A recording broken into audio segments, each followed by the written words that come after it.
à son devoir par rapport à sa demande. Et là, donc le système d'enseignement doit être vraiment le support d'une éducation qui doit faire prévaloir des valeurs comme, je dirais, l'envie, l'engagement, la transparence, donc tous ces engagements, toutes ces valeurs qui devraient devenir les moteurs et les valeurs essentielles, parce que la connaissance, on l'acquiert au fur et à mesure, et puis on essaye de la parfaire au moment où on rentre en fait dans l'entreprise pour avoir une adéquation avec les véritables besoins de l'entreprise. Donc quelqu'un qui rentre, il a une formation, il a un bagage, et il va apprendre quels sont réellement les besoins de l'entreprise. C'est certainement son engagement, sa curiosité, son envie qui feront la différence. Et c'est vraiment, il est fondamental. Donc je pense que le système éducatif a permis d'atteindre aujourd'hui une scolarisation de 99,4%. C'est fabuleux, c'est exceptionnel. Aujourd'hui, on commence à parler de qualité de l'enseignement. Je dirais que notre enseignement doit être essentiellement et avant tout un système donc qui doit être porteur de valeurs. Il est fondamental d'inclure ces valeurs dans la tête donc de ces jeunes filles et de ces jeunes garçons qui vont devenir les citoyens de demain. Ça, c'est la première des choses que je voulais dire. La deuxième chose, il y a eu une question qui consistait à dire, est-ce que l'université connaît l'entreprise? Est-ce que l'entreprise en Tunisie connaît l'université? La question est fondamentale et je réponds tout simplement non. Non, je pense que l'université aujourd'hui ne connaît pas l'entreprise, ne connaît pas quelle est la situation réelle de l'entreprise tunisienne. Elle l'imagine, elle la compare à l'entreprise qui communique beaucoup plus, qui est l'entreprise du monde occidental, mais ne connaît pas la réalité de l'entreprise tunisienne. Et donc, par conséquent, elle aura du mal à présenter un profil qui viendrait en adéquation des besoins réels. Et de l'autre côté, malheureusement, l'entreprise ne réagit pas de manière, je dirais, active en essayant de développer et d'exprimer son besoin. D'exprimer son besoin parce qu'il est fondamental qu'elle puisse le faire pour avoir les cadres qui vont préparer son avenir. Donc, aussi bien l'entreprise que l'université ont absolument intérêt à se rapprocher. Et pour ça, je pense que lorsqu'on parle par exemple d'instituts techniques et autres, il serait intéressant de voir les organisations interprofessionnelles commencer à siéger dans des conseils d'administration, échanger et inciter dans les différents secteurs des gens à venir s'exprimer, à exprimer les besoins et à faire de sorte qu'il y ait donc des formations absolument appropriées. Alors, le troisième élément, je souhaiterais parler un tout petit peu de l'attitude absolument fondamentale que aujourd'hui les demandeurs d'emploi ont par rapport au monde du travail. Je pense que la Tunisie est un tout petit peu victime de son succès. Victime du succès de son système d'éducation qui a fait que aujourd'hui on commence à connaître un taux de chômage, donc de diplômés du supérieur assez important, et que à la limite quelque part on sent qu'il est nécessaire d'aider. Il est nécessaire d'aider, certes, mais je pense qu'il ne faut en aucun cas transformer ces jeunes en assistés. Ça veut dire qu'ils ont la responsabilité de s'accrocher, d'aller chercher leur emploi et vraiment de commencer à comprendre, à gravir les échelons. Bon, c'est une expérience qui est certainement difficile, mais qui est très très très enrichissante, et on voit que les gens qui font cet exercice arrivent à gravir très très rapidement les échelons. J'ai entendu tout à l'heure M. Gauthier parler donc pratiquement d'une organisation qui s'est transformée en organisation de recrutement qui était son centre d'appel, en reprenant, reprenant tous les jeunes qui étaient surqualifiés, en faisant de la promotion interne, je le confirme. Je confirme que c'est véritablement une approche extrêmement intéressante. Voilà. Alors, de nouveau, donc, manager le système éducatif pour en faire un système qui se remet en cause, où des logiques de qualité se mettent en place, où les enseignants doivent absolument se rendre compte qu'il faut qu'ils évoluent, qu'ils connaissent la réalité, c'est quelque chose d'absolument important. Voilà, en quelques mots. Et merci beaucoup. Merci beaucoup, Tita. Merci pour cette analyse extrêmement pertinente, notamment sur la nécessité, la possibilité de se former tout au long de la vie, et donc que l'école doit avant tout apporter, d'enseigner une posture, elle doit enseigner l'envie, elle doit enseigner la curiosité, mais pour ce faire, encore faudrait-il que le monde académique au sens large, l'école, l'université, connaissent l'entreprise et connaissent ses besoins. Vous avez souligné aujourd'hui cette absence de contact. Alors évidemment, on peut reprocher au monde académique de ne pas faire cet effort. C'est souligné également tout à l'heure par Jamel Bouyour qui, se plaçant à un autre niveau, nous disait, si on regarde les brevets, donc dans quelle mesure le monde académique est en train de répondre aussi aux besoins de l'entreprise en termes de production de connaissances, on s'aperçoit que la réponse est très faible. Mais si on ne veut pas que le monde académique reste retranché dans ses positions, il faut aussi que l'entreprise aille le chercher, l'associe à ses conseils, l'associe à ses réflexions, et que donc le monde académique se sente reconnu et estimé par le monde de l'entreprise. Donc c'est pas simplement se connaître, c'est collaborer ensemble, œuvrer ensemble et s'estimer mutuellement. Alors, je passe tout de suite la parole à Mohamed Jawa, parce que sur ces questions de l'ancrage du monde académique dans les besoins de l'univers professionnel, cet ancrage notamment dans la dimension recherche et développement, dans ce questionnement permanent de l'adéquation entre la formation et les besoins de la société, je crois qu'il a beaucoup aimé. Merci beaucoup, Lies, merci à la TUJ. Je suis très heureux, très fier et très flatté d'être parmi vous après avoir été au Forum de Paris il y a un mois. C'était dans la même enceinte il y a un mois, et je suis d'autant plus heureux d'être là parmi vous pour ce 20e anniversaire que j'étais également, et je ne manque jamais l'occasion de le rappeler, au premier Forum de la TUJ, donc il y a presque 20 ans, il y a 19 ans. C'était à l'hôtel Mechtel de Lies, et lui était le très jeune président d'une très jeune association, et il m'avait invité à parler de l'IPEST, et donc comme vous voyez, rien n'a changé depuis 20 ans, puisque je suis encore l'ancien directeur de l'IPEST. Donc voilà. Et je suis évidemment très heureux et très fier de cette réalisation, et je vais peut-être en parler 2 minutes tout à l'heure pour...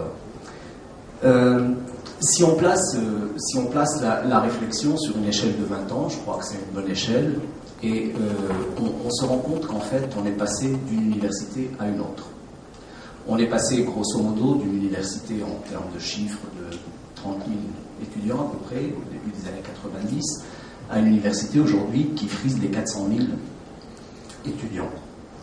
On est passé, en gros, d'une université qui a tous les atours et toutes les apparences, institution par institution, d'un système que vous connaissez bien, qui est celui des grandes écoles. Moi, j'ai connu à la fin des années 70, enfin au milieu des années 70, j'ai connu l'université tunisienne dont Lies disait qu'une mention en maîtrise de maths suffisait à ouvrir toutes les portes. Eh bien oui, la maîtrise de maths, ou les autres aussi d'ailleurs, étaient des formations d'élite.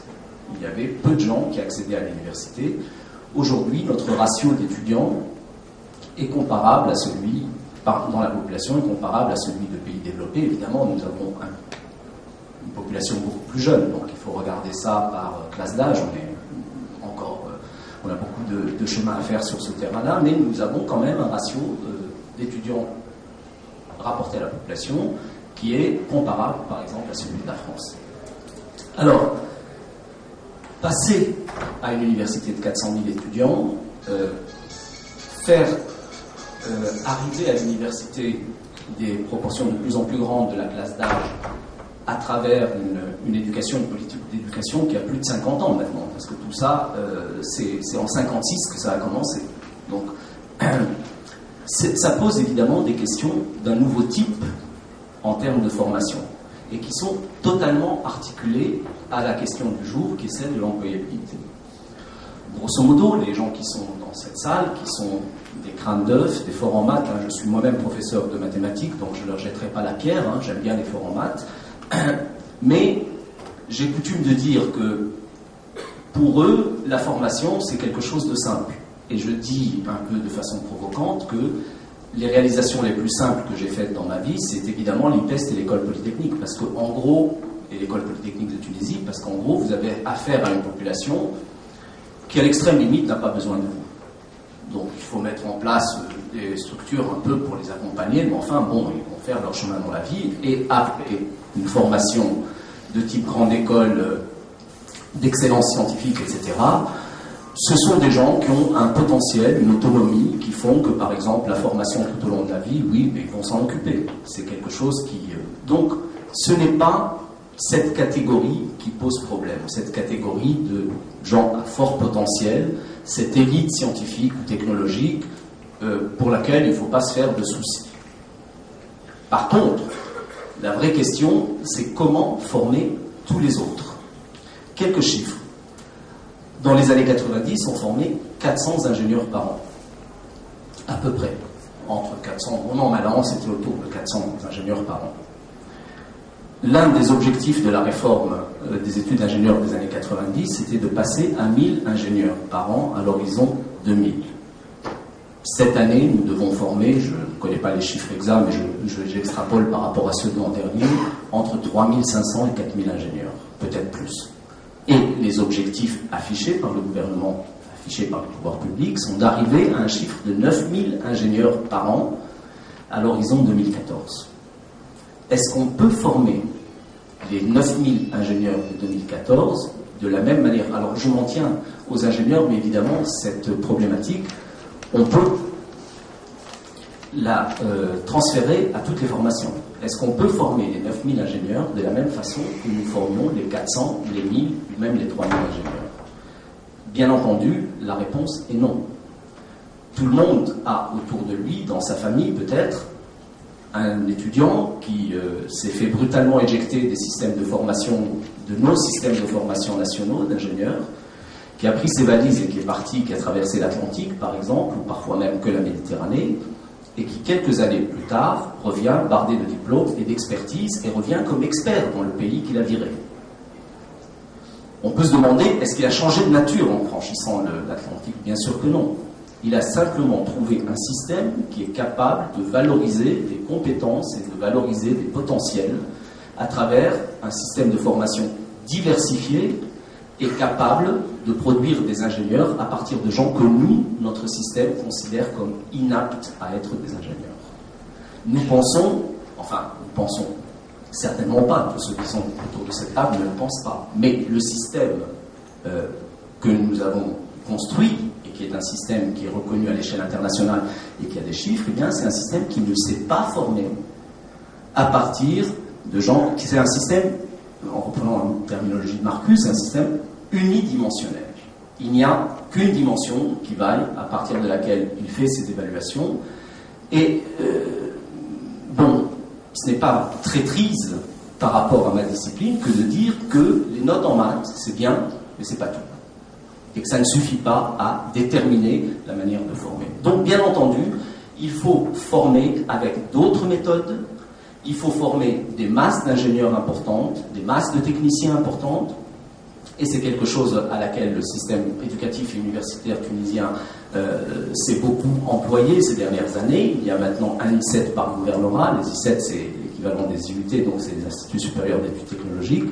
Il y a toute une catégorie de formations intermédiaires, de formations courtes, qui ont vu le jour, et tout ça reste à développer, et surtout, et là je jette la pierre à l'université elle-même, c'est que les méthodes de formation pour ces catégories-là ne sont pas les méthodes de formation des forts en maths dégradées. Parce que c'est à peu près ce qui se passe, c'est-à-dire qu'en fait, nous avons un système de formation que nous maîtrisons parfaitement, qui est un système d'excellence, et nous considérons de facto que, grosso modo, les formations intermédiaires, eh bien, c'est les mêmes compétences dégradées. On en demande moins sur les mêmes compétences. Or, en fait, ce sont des compétences différentes. Et quand on dit que ce sont des compétences différentes, il faut bien poser la question de l'université tunisienne qui, comme les universités européennes, en particulier l'université française, dont elle est la digne héritière, eh bien, considère que l'université, c'est le royaume exclusif des enseignants-chercheurs. Or, si nous visons à inculquer des compétences qui sont en rapport avec le monde de l'entreprise, les enseignants-chercheurs à eux seuls ne suffisent pas. Il y a eu dans les années 90 la création d'un corps d'enseignants-technologues qui n'est pas suffisamment développé, qui n'a pas été suffisamment, mais qui permettrait probablement de redonner du lien avec le monde de l'entreprise. Et dans les écoles d'ingénieurs et dans les instituts technologiques, eh bien, la place des ingénieurs, paradoxalement, est ridicule et, bien entendu, ceci explique cela, sans compter que le monde de l'entreprise, et je crois que c'est dans le rapport de la Banque mondiale, M. Diop ne me démentira pas, eh bien, les transferts entre public et privé, la gestion hyper centralisée des universités fait que, par exemple, il est très difficile que les gens, que les professionnels du monde de l'entreprise puissent être présents à l'université. Or, en fait, c'est à travers ça aussi que se transfère la compétence. Ça, c'est le premier point. Donc, il y a une réflexion à avoir sur qui doivent être les acteurs de la formation pour qu'elle soit plus en phase avec les besoins des entreprises. Tout le monde a parlé ici de l'économie du savoir, c'est un leitmotiv, c'est quelque chose de très important. Et l'économie du savoir, si nous voulons former 9000 ingénieurs, il y a deux choses. D'abord, c'est le droit à la formation pour tout le monde, qui est un droit affirmé depuis plus de 50 ans, je le disais, en Tunisie, et qui est un des premiers droits de l'homme. Donc, c'est quelque chose d'essentiel, et la Tunisie est pionnière de ce point de vue-là, et c'est très bien. Deuxièmement, c'est parce que la formation, et dans l'économie du savoir, ça a été anticipé. L'économie du savoir n'existait pas, enfin, c'est un mot qui n'existait pas en 1956, mais déjà la Tunisie, dans ses premiers balbutiements, a considéré que le capital humain était sa principale richesse et que c'est là-dessus qu'elle devait investir pour entrer dans l'économie et dans le développement. Dans l'économie du savoir, je prendrai bien sûr qu'est-ce que c'est que cette économie du savoir? Donc c'est une capacité à former des gens qui sont techniquement compétents, et nous avons une structure des investissements directs étrangers, je pense que je réagis un peu par rapport à ce que disait M. Bouillard tout à l'heure, ont quand même changé profondément de nature. On voit par exemple des investissements qui arrivent aujourd'hui, non pas à la recherche d'une main-d'œuvre peu qualifiée, mais au contraire à la recherche de compétences technologiques. Et ce ne sont pas que des entreprises textiles, etc. Celles-là, elles ont plutôt tendance à quitter, mais au contraire, des entreprises à haute valeur ajoutée technologique. Emblématiquement, vous avez Airbus qui s'installe en Tunisie, et c'est quelque chose de relativement significatif. Ce n'est pas à la recherche de main-d'œuvre peu qualifiée. 3 minutes, d'accord. Alors, comment s'acquiert cette compétence-là? Elle s'acquiert à travers, peut-être que je dépasserai d'une 2 minutes, hein, je préviens charitablement mon président, mais ça s'acquiert à travers une capacité de formation, mais ça s'acquiert aussi à travers une capacité de recherche et d'innovation. On a beaucoup parlé de la capacité de recherche tunisienne, et c'est quelque chose, il est intéressant de s'y arrêter 1 minute. Il y a quelques mois, en avril, est paru un rapport de Thomson Reuters sur la recherche en Afrique. Et on dit, M. Bouillard l'a dit notamment, que la Tunisie se classait 3e, je crois, au niveau de l'Afrique en termes de publications brutes. Alors, j'ai publié un papier dans la presse jeudi dernier pour commenter ce rapport, et en fait, si on rapporte à la population, la Tunisie est en fait première en Afrique, en termes relatifs. En termes bruts, évidemment, sa production, je suis d'accord avec lui, en termes de nombre d'articles et encore plus de nombre de brevets, est évidemment anecdotique. Ça, c'est le résultat de 10 années d'une loi qui a été promulguée en 1996, la loi organique sur la recherche, et qui n'a été appliquée qu'à partir de 1999, en fait à partir de 2000, donc elle a exactement 10 ans. Et cette loi-là a produit 160 laboratoires, plus de 600 unités de recherche, et elle a propulsé la Tunisie au premier rang en Afrique de la recherche scientifique. Alors évidemment, en termes de taille, nous sommes un pays de 10 millions d'habitants, même si on est premier en relatif, on ne pèse pas lourd. Donc évidemment, il y a des questions de regroupement à l'échelle régionale, le Maghreb apparaissant vraiment comme l'entité qui peut faire pièce un petit peu à l'Afrique du Sud et peser à l'échelle internationale. Seulement, faire de la recherche scientifique et même de la bonne recherche scientifique ne suffit pas. Et aujourd'hui, la question qui se pose, c'est de rééditer cette success story au niveau de la recherche-développement, au niveau de la traduction du transfert entre la recherche et la capacité scientifique et l'innovation technologique. Et là aussi, bon, actuellement, c'est vraiment le sujet central et c'est normal, mais là aussi, nous allons nous heurter à un point, c'est qu'il manque une catégorie d'acteurs. Ce ne sont pas les enseignants-chercheurs qui vont faire ce transfert. On se trompe si on pense que ce sont les enseignants-chercheurs qui vont être les acteurs majeurs de ce transfert vers les entreprises. Et si on n'appréhende pas, la loi sur la recherche était relativement simple, parce que les acteurs étaient là, et la loi est venue de leur donner du blé à moudre, et une capacité de produire. Et ils ont produit. Pour la recherche-développement, il faudra non seulement structurer, mais il faudra créer des acteurs. Et le dernier point sur lequel je voulais parler, c'est l'économie du savoir. C'est qu'aujourd'hui, et Mme Keff en a très brièvement parlé, l'université est devenue aussi un élément de l'économie. Et curieusement, notre université, qui était très ouverte, etc., ne l'est pas tant que ça. Par exemple, le recrutement des enseignants-chercheurs et le recrutement des acteurs est un recrutement tuniso-tunisien. Bien sûr, il y a quelques coopérants qui passent par-ci, par-là. Mais quand vous regardez les facteurs qui font qu'une université est ouverte, productive, au label, standardisé, etc., c'est une université dont le recrutement est international et au moins régional. Et ça, c'est un autre chantier. Merci, je crois que je n'ai pas trop dépassé. Merci beaucoup, Mohamed, à la fois pour la diversité des thèmes abordés et le tout en respectant la montre. Alors, je vais essayer de la respecter également, même si on déborde.